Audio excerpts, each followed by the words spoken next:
Hello बच्चों, आप सभी लोग अच्छे हैं। चलिए ठीक है, आज हम कक्षा 10 की रसायन विज्ञान में चैप्टर नंबर 3 धातु एवं अधातु में जो टॉपिक लेकर के आए हैं उस टॉपिक का नाम है सोर्स ऑफ मेटल्स या धातुओं के स्रोत। ये टॉपिक बहुत ही इंटरेस्टिंग भी है और समझने लायक है, ठीक है। क्योंकि इन टॉपिक्स को अगर आप लोगों ने अच्छे से समझ लिया तो आप कभी भी मिनरल्स और ओर्स में कंफ्यूज नहीं होंगे, ठीक है। तो इस टॉपिक्स को बहुत ही अच्छे से सोचिए और अच्छे से समझिए, ओके। चलिए मैं सबसे पहले स्टार्ट करता हूं धातुओं के स्रोत या सोर्स ऑफ मेटल्स, ठीक है। तो आप लोगों ने एक चीज को नोटिस किया होगा कि जब आप लोग कभी गड्ढा या मिट्टी की खुदाई करते हैं तो उनमें आप लोगों को जंग लगा हुआ कोई कील या कोई लोहे की ऐसी वस्तु मिलती होती है जिसमें जंग लगा हुआ मिलता है या नहीं मिलता है, ठीक है। तो वो हमारे क्या होते हैं, मिनरल्स होते हैं। क्या हम होते हैं, हमारे खनिज होते हैं। क्यों? क्योंकि जितने भी एक्टिव मेटल्स होते हैं, जितने भी सक्रिय तत्व होते हैं, वो सारे के सारे पृथ्वी पर स्वतंत्र अवस्था में नहीं मिलते हैं। मतलब वो किसी न किसी यौगिक से अभिक्रिया करके किसके रूप में मिलते हैं, खनिज के रूप में मिलते हैं। लेकिन जो मेटल्स कम सक्रिय होते हैं वो क्या होते हैं, पृथ्वी में स्वतंत्र अवस्था में पाए जाते हैं, ठीक है। मतलब जितने भी मेटल्स होते हैं वो सारे के सारे कहाँ है, हमारे अर्थ में ही तो है। और अर्थ से ही उनको क्या किया है, खोजा जाता है।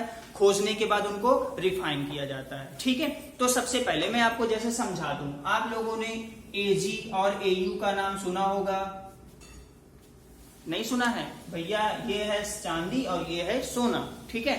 जिसके बारे में हम लोगों ने जब सेलों की सक्रियता धातुओं की सक्रियता का जो क्रम बनाया था उनमें ये सबसे नीचे थे। ये कहाँ थे, सबसे नीचे थे, क्योंकि ये ज्यादा एक्टिव नहीं होते हैं, ज्यादा क्रियाशील नहीं होते हैं। तो क्या होते हैं, ये पृथ्वी पर स्वतंत्र अवस्था में मिलते हैं। पृथ्वी पर ये क्या होते हैं, स्वतंत्र अवस्था में मिलते हैं। इसमें बहुत ज्यादा गैंग वगैरह, मतलब बहुत ही ज्यादा धूल के कड़े मिट्टी वगैरह नहीं होती है, बहुत ही कम होता है, ठीक है। और जो ज्यादा एक्टिव होते हैं जैसे हमारा सोडियम हो गया, आयरन हो गया, एल्यूमिनियम हो गया, ये सारे क्या होते हैं, एक्टिव मेटल्स होते हैं, सक्रिय होते हैं। तो ये क्या होते हैं, पृथ्वी में स्वतंत्र अवस्था में नहीं मिलते हैं, ठीक है। ये किसी और यौगिक के साथ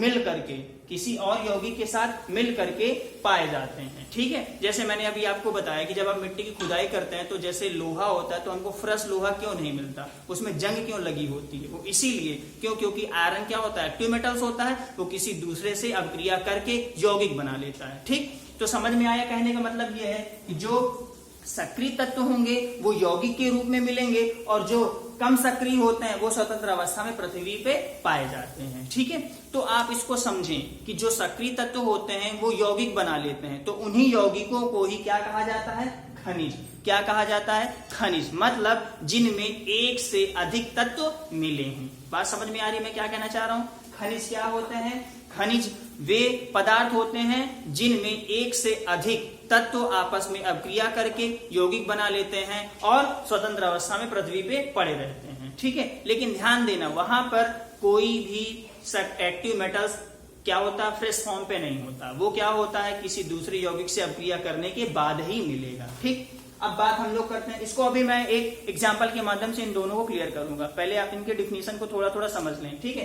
खनिज क्या होते हैं, खनिज वे पदार्थ होते हैं जो पृथ्वी से पाए जाते हैं, ठीक है, और उनको शुद्ध करके उनमें से तत्वों को अलग अलग किया जाता है। बात समझ में आई? खनिज वे पदार्थ होते हैं जो पृथ्वी में पाए जाते हैं और उनसे भिन्न भिन्न तत्वों को शुद्धतम रूप में निकाला जाता है, ठीक। अब बात करते हैं अयस्क की, ठीक। अयस्क क्या है, अयस्क एक प्रकार की विधि है, आप इसको ऐसे समझें।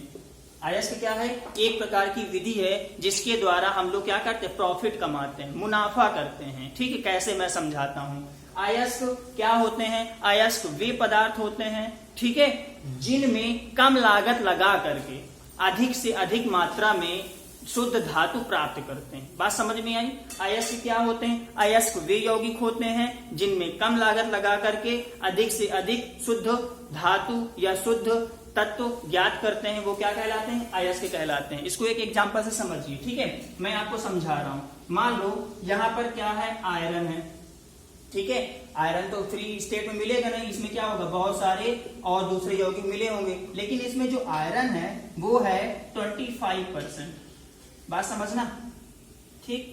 एक अयस्क है जिनमें आयरन 25% मिला हुआ है और एक दूसरा अयस्क है जिसमें आयरन क्या है 52% मिला हुआ है। बात समझना, एक ऐसा अयस्क है जिसमें आयरन 25% उपस्थित है और एक दूसरा अयस्क है जिसमें आयरन 52% उपस्थित है। हाँ, अब आपसे कोई बोल दे कि भैया आप इन दोनों में से किसमें ज्यादा मुनाफा कमाओगे, अब आप बताएं।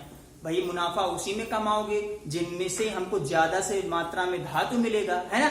अगर हम इसको रिफाइन करेंगे, अगर हम इसको शुद्ध करेंगे तो हमको केवल और केवल 25 मान लो ग्राम कर देते हैं और इसको भी ग्राम कर देते हैं, ठीक है। तो अगर हम इसको शुद्ध करेंगे तो हमको केवल और केवल 25 ग्राम ही आयरन मिलेगा, जबकि अगर हम इसको शुद्ध करेंगे तो हमको इसमें 52 ग्राम आयरन मिलेगा। तो अगर हम बेचेंगे तो पैसा हमको ज्यादा किसमें मिलेगा, 25 ग्राम वाले में कि 52 ग्राम वाले में, 52 ग्राम वाले में ना। तो अब आप समझ में आ गया होगा कि मैं कहना क्या चाहता हूं, ठीक है। कि अयस्क वे यौगिक होते हैं जिनमें कम लागत लगा करके अधिक से अधिक मात्रा में धातु को हम शुद्ध कर लेते हैं, अयस्क कहलाते हैं। बात समझ में आई, ठीक। ये समझने की बात है, आप अगर समझ गए तो बहुत ही अच्छी बात है, ठीक। अयस्क क्या होते हैं, अयस्क वे यौगिक होते हैं जिनमें कम लागत लगाकर अधिक से अधिक मात्रा में हम धातु को निकाल लेते हैं या रिफाइन कर लेते हैं, ठीक। अब आप एक चीज का ध्यान दें, जितने भी खनिज होते हैं वो सारे के सारे क्या होते हैं, अयस्क होते हैं। बात समझ में आ रही, सॉरी उल्टा हो गया, जितने भी अयस्क होते हैं, ठीक है, जितने भी अयस्क होते हैं वो सारे के सारे खनिज होते हैं, लेकिन सारे के सारे खनिज अयस्क नहीं होते हैं। बात मेरी समझने की कोशिश करिएगा कि जितने भी अयस्क होंगे, जितने भी अयस्क होंगे वो सभी के सभी क्या होंगे, खनिज होंगे, ठीक। लेकिन सभी खनिज अयस्क नहीं होते हैं। कैसे, अभी मैं जैसे बताया था एग्जाम्पल के तौर पे कि इसमें आयरन कितना है 25 ग्राम है, इसमें आयरन कितना है 52 ग्राम है, ठीक है। तो है तो ये भी अयस्क, सॉरी है तो ये भी खनिज है ना, और ये भी खनिज है। क्यों, क्योंकि दोनों हमें पृथ्वी से ही तो मिले हैं, है ना, और इनमें भी आयरन उपस्थित है और इसमें भी आयरन उपस्थित है, तो ये क्या है, खनिज है। तो जितने भी अयस्क होंगे वो सारे के सारे क्या होंगे, खनिज होंगे। तो हम लोग इसमें से अयस्क किसको मानेंगे, इसको, क्योंकि प्रॉफिट हमको इसी से मिल रहा है। तो ये क्या बन गया, अयस्क बन गया, है ना। तो क्या ये खनिज नहीं है क्या, है ना, ये भी खनिज है, ये भी खनिज है। लेकिन ध्यान देना, इन दोनों में से अयस्क कौन है, ये। तो मतलब जितने भी अयस्क हैं वो सारे के सारे खनिज कहलाएंगे, लेकिन सभी खनिज अयस्क नहीं कहलाएंगे। जैसे कि एग्जांपल के तौर में ये रखा हुआ, क्या आप इसको अयस्क कहोगे, क्या नहीं कहोगे, है ना। बात समझ में आ गई कि पृथ्वी में हमें जितने भी अयस्क हैं वो सारे के सारे खनिज तो हो सकते हैं, लेकिन सभी के सभी खनिज अयस्क नहीं हो सकते। बात समझ में आ गई। मैं कुछ तत्वों के अयस्क और खनिज के नाम राइट करके आप लोगों को बोर्ड में दिखा दूं, या चलो अच्छा एक एग्जांपल आप समझ लो केवल और केवल। जैसे बॉक्साइट आप लोगों ने सुना होगा, बॉक्साइट, इसका सूत्र क्या होता है, Al2O3 × 2H2O, ठीक। और एक क्ले होता है, उसका फॉर्मूला क्या होता है, Al2O3 × 2SiO2 × 2H2O, ठीक। ये क्या है, क्ले है, और ये क्या है, बॉक्साइट। दोनों क्या है, एल्यूमिनियम। ध्यान देना, ये दोनों के दोनों क्या होते हैं, एल्यूमिनियम के खनिज हैं। बात मेरी समझ में आ रही कि नहीं आ रही, मैं क्या कहना चाह रहा हूं, ठीक है।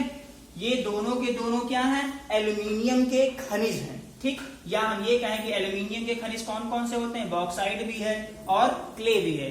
लेकिन इन दोनों में से सबसे ज्यादा मात्रा में जो एल्यूमिनियम मिलता है वो किस में से मिलता है, बॉक्साइट से, ठीक है। तो बॉक्साइट यहां पर क्या हो गया, अयस्क हो गया। बात समझ में आई। अगर मैं इन दोनों को कंपैरिजन करूं तो दोनों तो हैं, क्या है, दो के दोनों खनिज हैं, दो के दोनों क्या है, खनिज हैं। और किसके खनिज हैं, एल्यूमिनियम धातु के, एल्यूमिनियम धातु के खनिज हैं दोनों। लेकिन इन दोनों में से अयस्क किसको कहेंगे, बॉक्साइट को अयस्क कहेंगे। अच्छा क्यों कहेंगे, क्योंकि बॉक्साइट में एल्यूमिनियम की प्रतिशतता सबसे ज्यादा होती है अपेक्षाकृत क्ले की। आप इसको देखिए, बॉक्साइड में क्या है, एल्यूमिना है प्लस पानी के 2 H2O है, ठीक है। लेकिन यहाँ पर क्ले में देखो एल्यूमिना भी है, साथ में SiO2 मतलब मिट्टी धूल कण भी मिला हुआ है। इस वजह से इसमें एल्यूमिनियम की मात्रा कम है और इसमें एल्यूमिनियम की मात्रा ज्यादा है, इसलिए इसको हम क्या कहेंगे, अयस्क कहेंगे और इसको अयस्क नहीं कहेंगे। मेरी बात तो आप लोगों को सभी को समझ में आ ही गई होगी, ठीक है। चलिए मैं आप लोगों को जो नोट्स प्रोवाइड कराऊंगा उनमें कुछ अयस्क और खनिज के नाम होंगे, आप उनको अपनी कॉपी में राइट डाउन कर लें और उनको याद कर लें, क्योंकि अगर ये नहीं याद रहेगा तो आपको कैसे पता चलेगा कि हमको एल्यूमिनियम निकालना है, तो किसमें से निकाल लें। अब जैसे मैंने यहाँ पे बॉक्साइड और क्ले रखा है, अब हमको तो पता है कि बॉक्साइड से एल्यूमिनियम निकाला जाता है, लेकिन जब तक आपको नहीं पता होगा तब तक आप कैसे करेंगे काम, है ना। चलिए ठीक है, मैं आपसे मिलता हूँ आपसे नेक्स्ट वीडियो में, और पढ़ते रहिए और घर पे आराम से रहिए।